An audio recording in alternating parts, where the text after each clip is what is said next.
আসসালামু আলাইকুম। সালাম। ভাই আপনার পরিচয়? আমার নাম ওমর আলী, গ্রাম ইন্দ্রাজারি, থানা শেরপুর, জেলা টাঙ্গাইল। এই যে আপনার হাতে যে শশা, এটা কি জাতের শশা?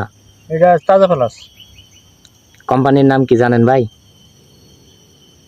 Agricola limited. এগুলো এই শশা কেমন ফলন হয়েছে আপনার? ফসল ভালোই, খারাপ না। ফলন হয়েছে 10 সংখ্যা। আপনার এখানে কয় শতাংশ জমি? 14%। গতকাল যে হারভেস্ট করছেন কয় মন হয়েছিল? গতকাল বেশি 5 মন, আজকে বেশি 6 মন, 11 মন। 11 মন হয়েছে। আবার কবে তুলবেন? আজকে অত 5-7 মন, 5-7 মন আজকেও তুলবেন? আজকে অত মন তুলে হারিনি। তো এই যে এখন যে আবহাওয়া খারাপ, হঠাৎ করে বৃষ্টি হইতেছে, আবার তাপমাত্রা বাইরে যাইতেছে, তো এই আবহাওয়ায় আপনার এই জাত কেমন মনে হইতেছে? জাত মোটামুটি ভালো আছে, খারাপ না, জাত ভালো আছে। আপনি আবার যখন শশা লাগাবেন তাজা প্লাস করবেন? পরামর্শ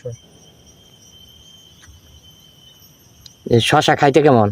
খাইতে ভালো। কোনো তিতা ভাব আছে? না, তিতা নাই, তিতাও নাই, পানছি আমি, খাইতে মিষ্টি আছে।